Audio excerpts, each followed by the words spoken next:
Muy bien, gracias. Nuevamente, no tengo el día de hoy nada que declararles a ustedes referente a nada que sea un conflicto de interés.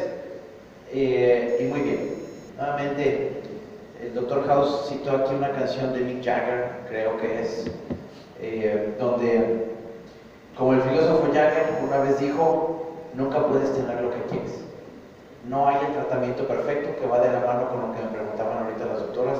No hay la pastilla perfecta, no tenemos lo que tenemos al 100. Tenemos que siempre ajustarnos a un 80, 90%, y entre más porcentaje alto quieran, es mayor el grado de infelicidad que pueden tener. No por eso significa que acepten lo que sea. Muy bien, las definiciones, un poquito de lo que hablábamos. El exceso de andrógenos en las mujeres se puede caracterizar por síntomas clínicos de hiperandrogenismo o hiperandrogenismo bioquímico. Y tomen en cuenta que hay en 1000 grupos que están o estamos trabajando a nivel mundial en esto, con un pleito de definiciones y de abordajes que, lejos de hacer esto más fácil, lo enrarece. Y lo que van a ver es el resultado de muchas reuniones que se han estado haciendo con un grupo global para tratar de aterrizar de una manera clínica más sencilla el saber qué hacer y tener evidencia rápida para actuar, porque en medicina el tiempo es oro para los pacientes. Las dos entidades, ya sea tanto clínica como bioquímica, en la clínica es donde vamos a tener más los elementos visibles en la piel, como el acné, como el hirsutismo, y aquí en el bioquímico es donde vamos a tener niveles elevados de andrógenos, ya sea de origen ovárico suprarrenal, y está la conjunción de ambos, que ahorita vamos a hablar más a detalle. Pero quiero hacer una escala en los efectos psicológicos que tiene esto. Muchas veces la parte que menos pensamos, y que es un trabajo fundamental que ustedes hacen día con día en su trinchera clínica, es el compartir y ver el dolor de sus pacientes y frustración que tienen. Una paciente que no puede bajar de peso, una paciente siente aislada, que se siente perdida porque no se siente bien, una mamá que es el centro de su casa, que mantiene su casa y que está devastada y que está en depresión y que eventualmente puede llegar a suicidarse porque no hay una respuesta que se le diera, tiene mucho que ver síndrome de ovario poliquístico, y vamos a hablar mucho de esto y de la importancia de lo que ustedes hacen día a día en su consulta. Este es el famoso síndrome SAHA. Ha sido descrito ya por múltiples autores y concentra estos 4 factores. Uno o los 4 juntos, o 2 o 3 de ellos que quieran, les corrobora la presencia de un efecto hiperandrogénico con datos clínicos. Y muchas veces van a ver al final, la última ley que les puse ahí de House, sí pueden pedir estudios, pero el tratamiento es más rápido. Se puede tardar años estudiando al paciente, pero pueden ir adelantando el tratamiento para que vaya sintiendo una mejoría. Entonces, sobre todo el acné, la zona clave del acné, no podemos hablar de un diagnóstico patognomónico, pero sí los dermatólogos, muy clavados en el tema del hiperandrogenismo, hablan de del segmento del mentón como el área específica de acné, para inmediatamente poder hacer casi un diagnóstico con un altísimo índice de certeza. El impacto que tiene esta enfermedad en los pacientes es en múltiples áreas. Les da síntomas clínicos, hiperandrogénicos, hirsutismo, acné, seborrea, alopecia, que es el SAHA, diabetes tipo 2, resistencia a la insulina, cáncer de endometrio asociado, infertilidad, disfunción menstrual, enfermedad cardiovascular y problemas psicológicos. Y este entorno tan complejo hace que sea muy necesario que estemos altamente capacitados en detectarlas y atenderlas oportunamente. Y por eso empecé diciéndoles que no es la solución perfecta. No esperen darles un tratamiento que les corrija al 100%. Si les corrigieron ya un 50 o un 60%, ya les cambiaron la vida. Y les van a poder motivar a llevarlas adelante. Y muchas veces vemos abandono temprano del tratamiento porque prometimos un 100%. Vean, por ejemplo, en este caso, cómo afecta la calidad de vida el síndrome de ovario poliquístico versus los controles. En el funcionamiento físico, en el rol físico, funcional, en el dolor en el cuerpo, en la salud en general, en la vitalidad, en la función social, la función emocional y la salud mental. Esta es la escala F36, está para muchos estudios. Esta se hizo enfocado particularmente en el tema del impacto. Lo utilizan mucho para dolor. Platicaba precisamente con el doctor Valderrama al respecto. Se usa mucho esta escala de dolor, en muchas otras para calidad de vida. Pero aquí es fundamental entender el impacto que tiene. Pocas enfermedades de la paciente habitual que llega a la trinchera habitual va a tener un impacto tan profundo como el síndrome de ovario poliquístico o síndrome hiperandrogénico. Y ahí es tan importante lo que ustedes hacen día con día. Ahora, cuando vemos los fenotipos asociados al síndrome de ovario poliquístico, los de mayor riesgo de disfunción metabólica son el A y el B, donde tenemos el hiperandrogenismo, la disfunción ovulatoria y la morfología del ovario poliquístico. Pero vean cómo esta no es una característica necesaria del 100. Estos dos son críticos. El C y el D varían en estos dos, pero aquí están en conjunto. Entonces, si resumiéramos mucho esta enfermedad, a llegar al punto clave, olvídense, si me permiten la sugerencia, olvídense de ver los quistes. No son relevantes. Y deliberadamente le pido una disculpa al doctor Lagre no haber contestado esto antes porque venía acá. Pero precisamente es irrelevante ver el quiste ya. Es más lo que ustedes saben de la enfermedad. Y ahí es donde les van a hacer los mandados toda esa gente que compró un equipo y que cree que está viendo bolitas en los ovarios. ¿Sí? Esta parte es clave. Por eso es tan importante este tipo de foros. Por eso congratulo mucho al equipo de Prodental que haga el esfuerzo de hacer esto porque es por nuestras mujeres. Y les recuerdo que a nivel mundial la salud está más enfocada en la mujer, porque si es mujer falta en esa casa, ese hogar desaparece. Si el hombre se va, se consiguen otros, es irrelevante. Pero si esa mamá no está, y no necesariamente es que no esté viva, o sea, no está en su 100, ese hogar sufre. Los fenotipos en el mundo, vean, este es un estudio muy interesante donde se vieron en Dinamarca, China, Australia, México, Irán, Turquía, la frecuencia en la que se ve el tipo A y el tipo B. Por ejemplo, en México tenemos un montón de... Yo siempre digo que se me hace que se vendieron demasiados equipos y todo el mundo está viendo bolitas, pero vean cómo el fenotipo B se diagnostica solo en el 20%, cuando en realidad es muy probable que estemos aquí en lo similar. Ahora, tenemos que entender el origen del acné, porque así como que no todo lo que brilla es oro, no todo lo que pinta como espinilla o acné es por síndrome de ovario poliquístico. Tiene un origen hormonal, que eso ya sabemos. Tiene una parte de hiperkeratosis, que aquí el mecanismo se desconoce, se cree que es una alteración o una reducción en la cantidad de gránulos lamelares, en el estrato espinoso, pero no se sabe. Está la parte microbiana, que esto está bien demostrado, y por eso ven que constantemente les están dando tetraciclinas, y por eso es que estas pacientes tienen que tener un método anticonceptivo. Las tetraciclinas son clase X, de acuerdo al FDA, para una mujer que se embaraza, y a veces como que no lo toman en cuenta. Y luego viene la parte inmunológica de inflamación, y aquí es donde nuevamente parte de la parte infecciosa, pero estimula los TLRs, el CD14 y el CD1, los queratinocitos, y genera precisamente un proceso de inflamación y llegan a ser comedones. Concretamente la evolución es que se hace precisamente un tapón que empieza a desarrollarse todavía de mayor forma y llegan a generarse ya las células gigantes, y es como va evolucionando el acné, independientemente de cualquiera de los mecanismos u orígenes que les describí previamente. Y esto es muy importante. Este estudio fue publicado recientemente, en el 2012, para hablar precisamente la parte de modificaciones de estilo de vida, que aquí es la cola donde nadie quiere irse, todo el mundo quiere tratamiento, no quieren hacer el estilo de vida.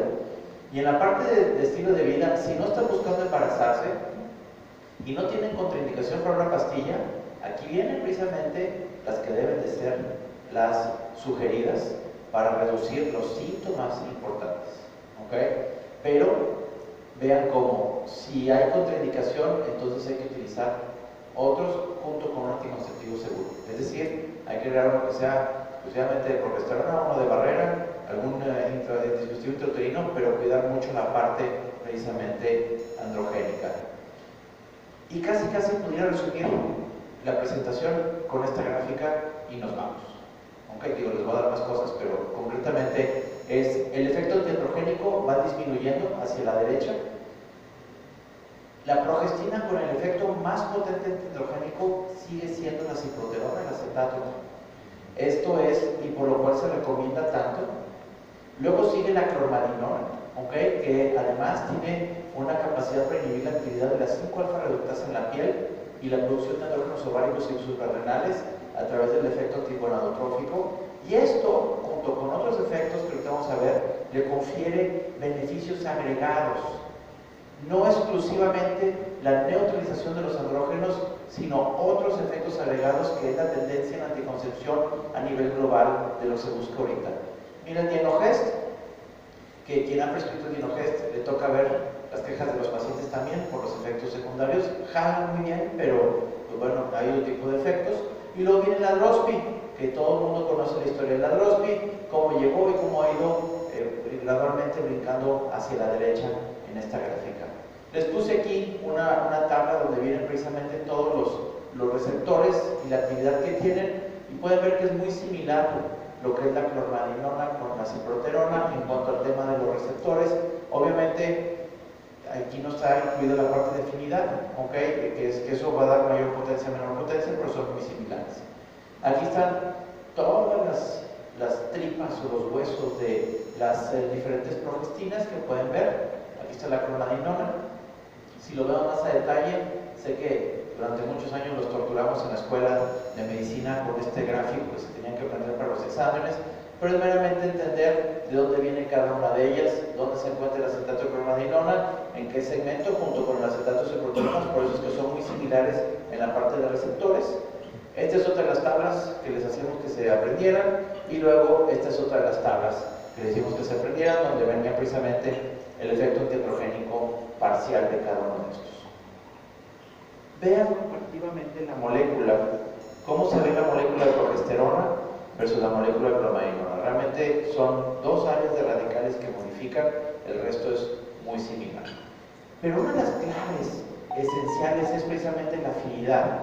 La afinidad es tan poca a las proteínas transportadoras de hormonas sexuales que hace que sea más biodisponible y por ende su efecto es mayor, aun y a pesar de que no tenga una potencia elevada. Pueden tener una superpotencia, pero tiene una gran afinidad, entonces el segmento que les queda afuera es muy pequeño para tener un efecto. Y aquí es el efecto del montón. Tiene menos afinidad, entonces hay mucho más medicamento libre para tener su efecto. Y esto, hay muchos esquemas para demostrarlo, pero esta parte es muy importante. Lo de la 5-alfa reductasa es una característica esencial sumado a la poca afinidad. Esto hace que haya los cambios que vemos precisamente a nivel de piel, de acné, de hirsutismo, de seborrea y la caída de pelo relacionada. Y les puse esta gráfica comparativamente y quiero ser muy claro y muy ético en esto. No se trata, lo que está en rojo no es malo, es meramente características a favor y en contra. Todos esos son buenos, ¿okay? No hay esa tendencia que hemos tenido a nivel mundial de querer satanizar diferentes progestinas, diferentes combinaciones, es un error porque nos quedamos sin herramientas. Más bien es que se han usado mal o no ha sido bien seleccionado el paciente para ser utilizado. Esto es importantísimo porque se han hecho hasta recomendaciones en publicaciones muy agresivas donde realmente no hay un fundamento científico específico. Pero en este caso es nada más para que pueda comparar los beneficios agregados que tiene lo que comentamos ahorita clormadinona versus ciproterona y drospirenona. En general, todos van a tener buen control de ciclo. El acné, óptimo el manejo. Drospi es bueno, pero no tiene la misma respuesta que tienen estos dos. La dismenorrea mejora. Mañana van a hablar profundamente de esto y hay muchos datos muy importantes. La parte de síndrome premenstrual por los receptores GABA es fundamental en este aspecto. Vamos a hablar un poquitito, una pincelada más adelante. No afecta la libido y aquí no afecta la libido y la ciproterona sí les pega en la libido, que es un punto clave también cuando describimos esto. La parte de depresión, fundamental. El aumento de peso ya se ha demostrado en múltiples estudios que esto no tiene un impacto realmente en los combinados. Y aquí este es otro estudio donde se hablaba precisamente comparativamente de los primeros entre clormadinona y drospi en los efectos que tenían las diferentes combinaciones para ver cómo empezaban con los niveles basales y clormadinona viene en morado drops bien verde, y pueden ver cómo al principio empezaba más arriba y después la reducción era significativa en ambos casos de manera escalonada. Este es otro estudio que sé que también muchos de ustedes ya lo conocen. Se evaluó después de 6 ciclos de tratamiento la normalización de los ciclos menstruales, el hirsutismo y el acné, y también la evidencia del funcionamiento metabólico. Y en este estudio se vio precisamente que la combinación de anticonceptivos con bromadinona funcionaba y tenía efectos muy importantes, hasta ayudando a la normalización del peso y reducir los síntomas. Nuevamente vean este otro estudio que hablaba precisamente que, bueno, el nombre comercial es bien tolerado y proporciona más de eficacia anticonceptiva, ciclos fiables, pero los efectos beneficiosos sobre la piel y el pelo demostrados. Hay toneladas de evidencia. Y en este caso lo pueden ver, este fue de los 6 ciclos en un rango, aquí es donde empieza la visita final, empezamos con 53% y caímos hasta un 24% en este caso. Aquí se sobrepuso la gráfica, pero la caída también es en el mismo rango. Y aquí viene la parte de la seborrea, que también pueden ver que es muy importante. Acuérdense que siempre hablamos, estos tratamientos son 6, 9, preferentemente 12 meses. Para que vean un cambio real en la parte de la piel, tenemos que tener 3 a 4 meses como mínimo para poder evaluar, como está en la mayor parte de los estudios. Pero tienen que estirarlo mínimo un año y después de eso evaluar qué van a hacer con este paciente dependiendo de lo que necesite en su vida reproductiva. Y vean cómo cayó la necesidad de tratamientos dermatológicos utilizándolo.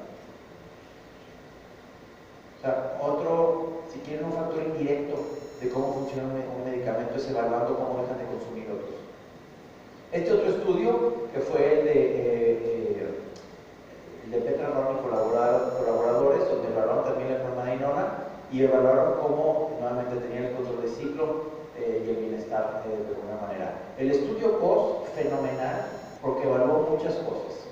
Fue observacional y prospectivo, pero de alguna manera vean la parte, en este caso, del acné. Mañana les van a hablar mucho el estudio COS y la parte de depresión y todo el rollo, que es fenomenal. Ok, no me voy a meter en eso para no redundar, pero vean cómo aquí empezaron aquí y la caída fue gradual, completa desaparición, mejoría, sin cambios, empeoraron. Realmente las que empeoraron, siempre tenemos la duda si realmente tomaron bien el medicamento o no, pero puede pasar porque no, acuérdense que no todo el origen de la acné es hormonal. Y ahí es donde tenemos que hacer un diagnóstico más a fondo, y en estos estudios es importante involucrar dermatólogos para eso.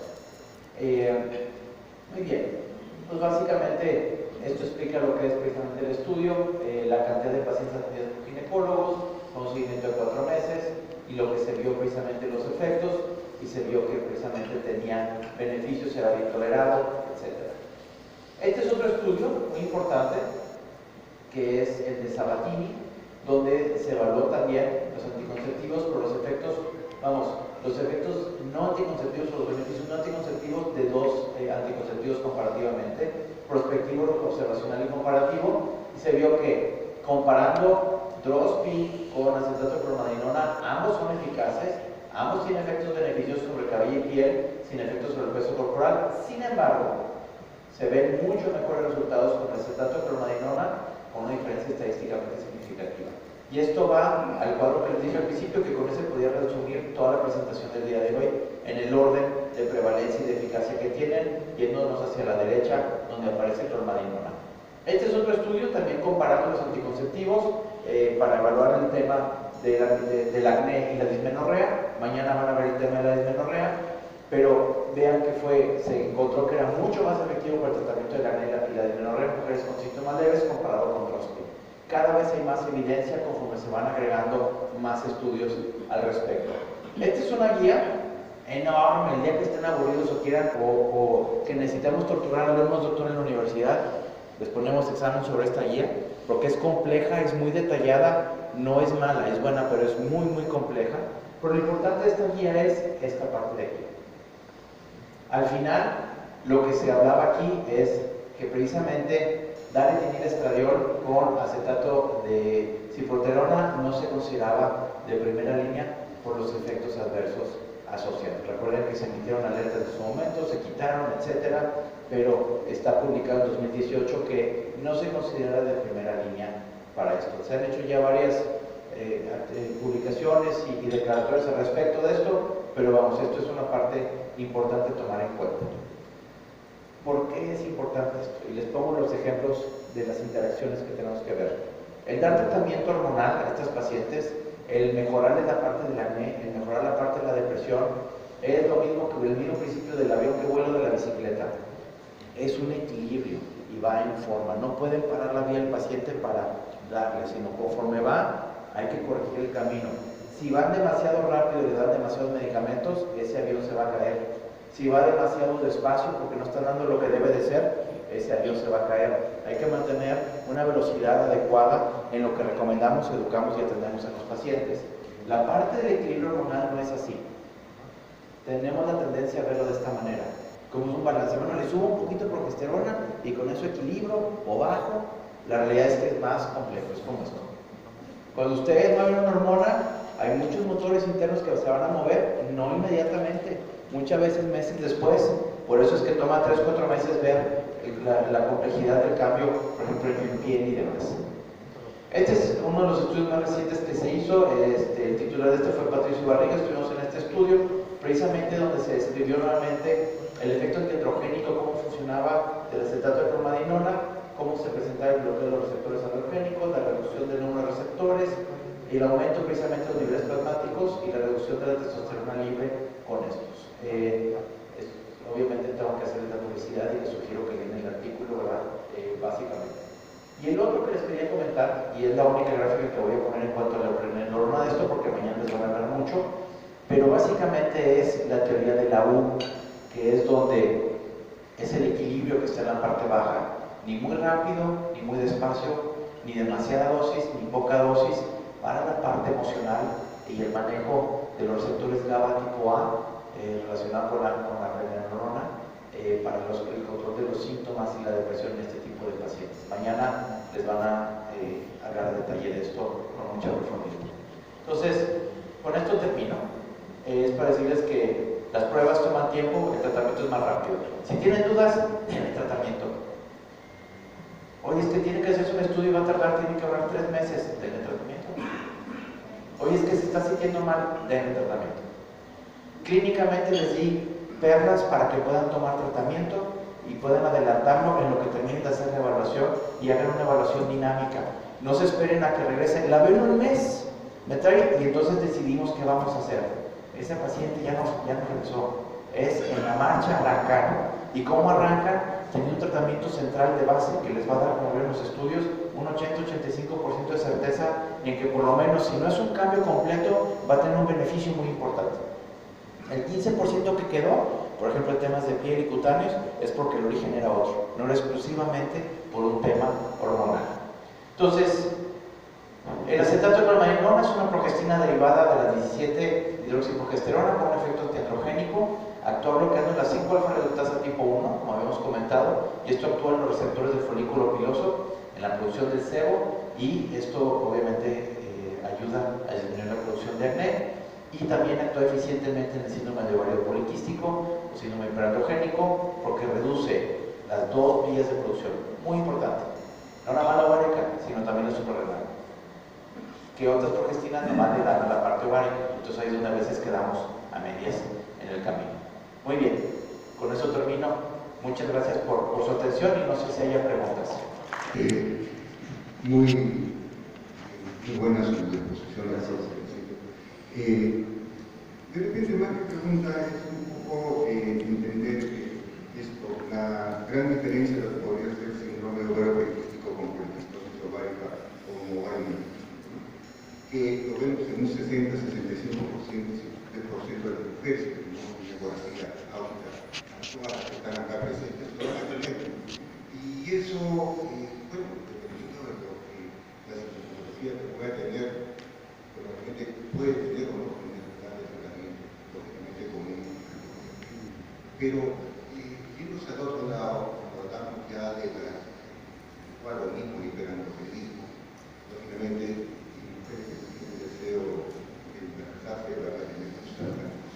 Y tenemos esas 4 opciones, entre las cuales esta es, a mi modo, probablemente más completa en la vida. El tema va cuando tenemos que asociar a las famosas fotografías que venimos hablando. Y entre los criterios que también han cambiado es también el tiempo.